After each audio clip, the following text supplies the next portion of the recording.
नक्सली खूंखार थे, नक्सली डराते थे, नक्सली धमकाते थे, नक्सली दहशत फैलाते थे। लेकिन अब नक्सली डरे सहमे हैं, क्योंकि यही नया नवा रायपुर में कहा था, अटल नगर में कहा था कि 31/3/2026 ये देश नक्सलवाद से मुक्त हो जाएगा। सटीक रणनीति बनाई, हमें लक्ष्य को सिद्ध कर कर रहेंगे। और आज मैं छत्तीसगढ़ वासियों को कहकर जाता हूं कि हर बार बारिश में नक्सली थोड़ा आराम कर लेते थे, इस बार बारिश में भी हम उनको सोने नहीं देंगे। सुना आपने, इस आवाज से आप रूबरू होंगे। ये आवाज है देश के गृह मंत्री अमित शाह की, जिन्होंने बरसात के मौसम में भी नक्सलियों के खिलाफ नक्सल मुक्त भारत अभियान जारी रखने का ऐलाने जंग की घोषणा की है।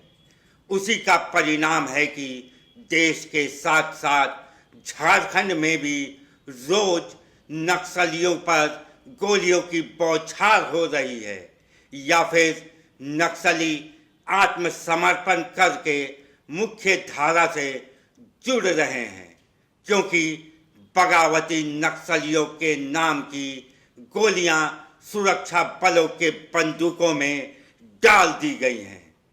ऐसा इसलिए क्योंकि 31 मार्च 2026 बहुत दूर नहीं है, जिस दिन हमारा देश नक्सल फ्री इंडिया घोषित हो जाएगा, और इसका संकल्प देश की संसद में ले लिया गया था।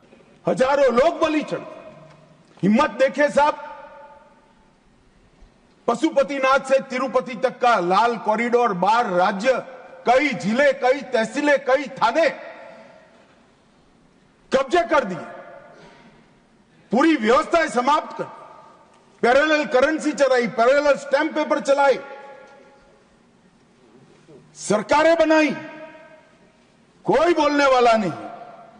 मैं सबसे पहले एक बात इस सदन में जिम्मेदारी के साथ बताना चाहता हूं, 21 मार्च 2026 को इस देश से नक्सलवाद समाप्त। और मैं जो बोल रहा हूं, इसके पीछे नरेंद्र मोदी सरकार के 10 साल का परिश्रम, बारीक आयोजन, इनकी विकास की भूख संतोषने के लिए किए गए प्लानिंग और पैसों का आवंटन है। और सुरक्षा ग्रिड को एक भी जगह गैप न रह जाए, इस तरह से हमने पुख्ता किया है। नमस्कार, मैं हूं कुणाल सिंह और आप देख रहे हैं न्यूज फ्रेम। नक्सलियों के खात्मे का दिन और साल मुकर्रर हो चुका है। जैसा आपने देखा, बारिश, धूप, ठंड, जंगल, जमीन, नदी, आसमान, पाताल, ये कहीं भी हों, अब नक्सली और नक्सलवाद को कोई नहीं बचा सकता है। इसी कड़ी में झारखंड में आज जो कुछ हुआ, उसने एक बार फिर से नक्सलियों की कमर तोड़ दी है। क्या है पूरा मामला, आपको बताएंगे। उससे पहले हमारे पेज को लाइक, सब्सक्राइब जरूर कर दें और बेल आइकन को दबाना ना भूलें। जैसा कि केंद्रीय गृह मंत्री अमित शाह ने नक्सलवाद के खात्मे का ऐलान किया था, नक्सलियों को चेतावनी दी थी कि अगर हथियार नहीं डालोगे तो बारिश में भी सोने नहीं दिया जाएगा। साथ ही ये भी कहा था कि नक्सलियों के खिलाफ केंद्र सरकार का अभियान मानसून के मौसम में भी जारी रहेगा, क्योंकि बरसात के मौसम में नक्सलियों को आराम मिल जाता था, क्योंकि उफनती नदियां घने जंगल के अंदर नक्सली विरोधी अभियानों में बाधा डालती थी। लेकिन इस बार मानसून के दौरान भी नक्सलियों को सोने नहीं दिया जाएगा, और बिल्कुल वैसा ही होता नजर आ रहा है। झारखंड में लगातार बारिश हो रही है, नदियां अपने उफान पर हैं, लेकिन फिर भी नक्सलियों के खिलाफ अभियान जारी है।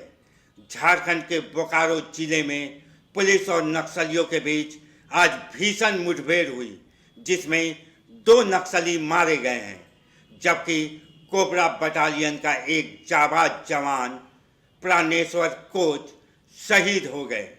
यह मुठभेड़ बोकारो के लुगु पहाड़ी के घने जंगलों के बीच में चली। सुरक्षा बलों ने मौके से कई अत्याधुनिक हथियार भी बरामद किए हैं। मारे गए नक्सलियों में कुख्यात एरिया कमांडर कुंवर मांझी और सब जोनल कमांडर सहदेव मांझी शामिल हैं। कुंवर पर 5 लाख रुपए का इनाम घोषित था।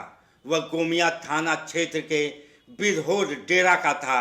ये दोनों बोकारो और आसपास के क्षेत्रों में कई हिंसक वारदातों को अंजाम भी दे चुके थे और सुरक्षा एजेंसियों के लिए सिरदर्द बने हुए थे। उनकी मौत पुलिस के लिए एक बड़ी सफलता मानी जा रही है। मुठभेड़ बुधवार सुबह लुगुबुरु पहाड़ी के घने जंगलों में उस वक्त शुरू हुई जब सुरक्षा बल, जिसमें कोबरा बटालियन और जिला पुलिस के जवान शामिल थे, और नक्सल विरोधी अभियान चला रहे थे। नक्सलियों ने जवानों को देखते ही फायरिंग शुरू कर दी, जिसके जवाब में जवानों ने भी मोर्चा संभाल लिया और दोनों तरफ से घंटों तक ताबड़तोड़ गोलीबारी होती रही। इस दौरान देश की सेवा करते हुए एक कोबरा जवान ने सर्वोच्च बलिदान दिया और वो शहीद हो गए। लेकिन इस मुठभेड़ में 2 नक्सली भी मारे गए। देश अब 31 मार्च 2026 का इंतजार कर रहा है, जब हम भी गर्व से कह सकें कि भारत नक्सल फ्री हो चुका है। और न्यूज़ फ्रेम बचे हुए नक्सलियों से ये अपील करता है कि वो मुख्य धारा में लौट जाएं, नहीं तो उनका अंजाम भी कुंवर मांझी की तरह ही होगा। अभी के लिए बस इतना ही। देश और दुनिया की खबरों के लिए आप देखते रहिए न्यूज़ फ्रेम। जय हिंद, जय भारत, जोहार झारखंड।